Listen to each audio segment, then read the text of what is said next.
준동사 세 번째 시간. 오늘은 부정사의 형용사적 용법과 부사적 용법에 대해서 한번 알아보겠습니다. 지난 시간에 이어서 지난 시간에 형용사적 용법에 대해서 설명을 드렸는데요. 기본적으로 형용사는 명사를 수식한다. 명사를 수식하는 방법은 한정적 용법과 서술적 용법, 크게 두 가지로 나눠지더라. 반드시 꼭 기억을 하셔야 됩니다. 필요하시면 복습을 꼭 하셔야 되는 내용이기 때문에 정리를 해 두시고요. 부정사가 마찬가지로 형용사처럼 명사를 수식할 때도 한정적 용법과 서술적 용법으로 수식이 가능한데, 지난 시간에는 한정적 용법에 관한 이야기를 했고요. 오늘은 서술적 용법에 대해서 말씀을 드릴 텐데, 투부정사의 형용사적 용법의 서술적 용법은 일반적으로 주격 보의 형태로 들어오는 형태, 즉 비동사 뒤에 투부정사가 오는 형태가 주를 이룹니다. 그래서 우리는 이걸 줄여서 그냥 B2 용법이라고 하는데요. 이 B2 용법 같은 경우에는 해석만 하시면 됩니다. 그래서 크게 5가지로 해석이 구별이 되는데, 가능과 운명, 의무, 예정, 의도. 그래서 문장에 나왔을 때 이것을 정확하게 5가지로 해석을 하실 수만 있으면 됩니다.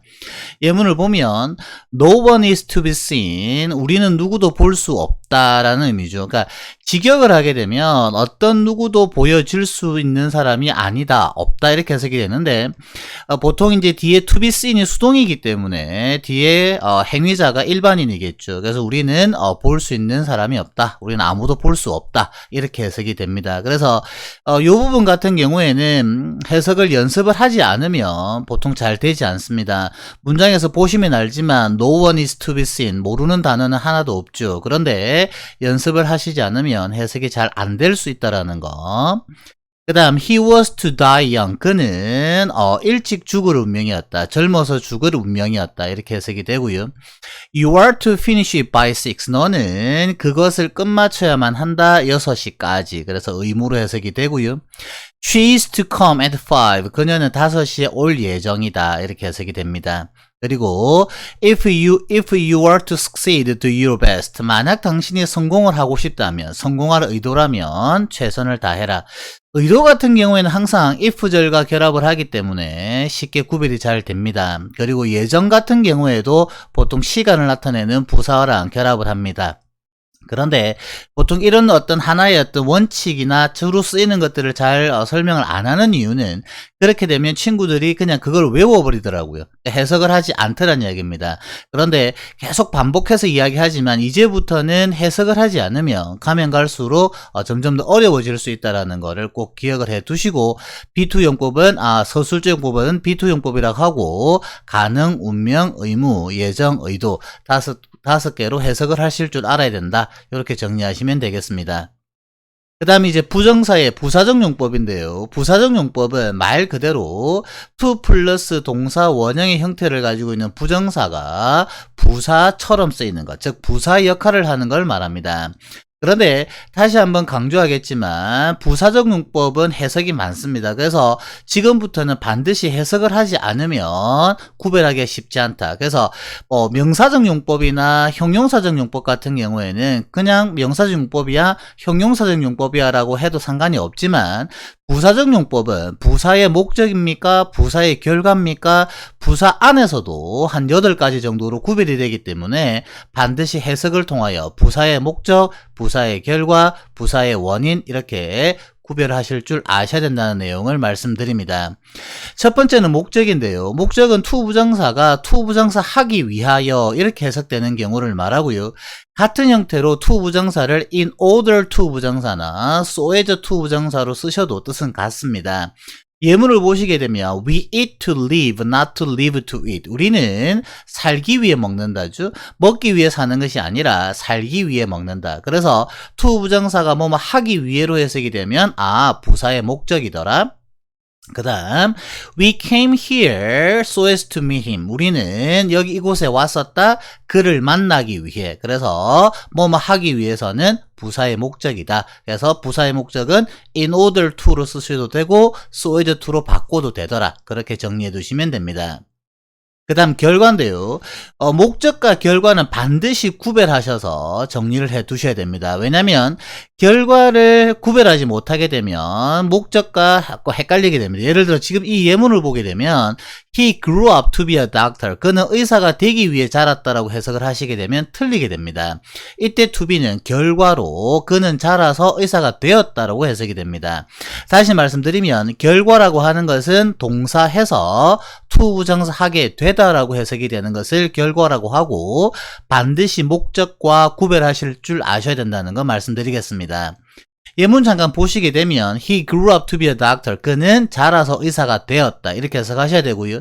그 다음 I awoke to find myself famous. 나는 깨어나 보니 to find 알게 되었다.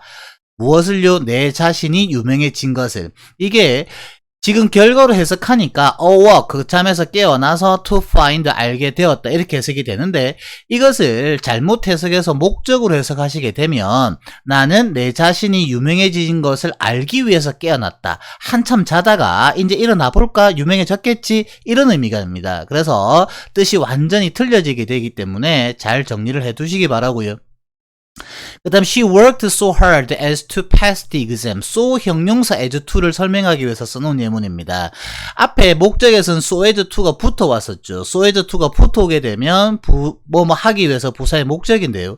so hard as to, so 형용사에서 분리를 시키게 되면 너무 형용사에서 to 이해하다의 결과로 바뀌게 됩니다. 그러면 이 문장은 그녀가 열심히 공부했다. 그래서 pass the exam 시험에 통과하게 되었다. 이렇게 해석을 하셔야 됩니다. 마지막으로 맨 밑에 보면 무의지 동사 플러스 to 부정사는 결과다라고 정리를 해놓고 있습니다. 꼭 외워두시고 잊지 않길 바랍니다. 무의지 동사 뒤에 오는 to 부정사는 부사의 결과로 해석하셔야 되는데 무의지 동사라고 하는 건 뭐냐면 여러분들의 의지와 상관없이 일어나는 거라고 보시면 됩니다. 대표적으로 위에 예문에 있듯이 grow up 자라다 성장하다 그 다음 awake 잠에서 깨다 그 다음에 live 같은 거 살다 같은 것들이 대표적입니다. 우리 의지랑 상관없이 우리는 살아가고 자라고 그리고 잠에서 깨기 때문에 이런 무의지 동사 뒤에 나오는 to는 무조건 결과라고 해석하시면 되고 목적과 결과는 반드시 구별해야 된다. 요거 두 개는 묶어서 공부하시기 바랍니다. 그 다음 감정의 원인과 조건이 나오는데요. 앞에 목적과 결과를 묶어서 공부하시라고 했듯이 여기 나와 있는 감정의 원인과 조건도 묶어서 외우시기 바랍니다. 형태가 비슷하기 때문인데요. 감정의 원인은 주어 뒤에 비동사 뒤에 감정 형용사가 오고 to 부정사가 옵니다. 그래서 to 부정사 해서 이 감정해 이런 뜻이 됩니다. 예문 보시면 I'm very happy to meet him. 나는 매우 행복해. 왜요? To meet him. 그를 만나서. 그래서 그를 만나서 해피하다. 감정 형용사 뒤에 오는 to 부정사는 감정의 원인이다. 아주 쉽죠. 그런데 조건의 예문을 잠깐 보겠습니다. I should be very happy to meet him.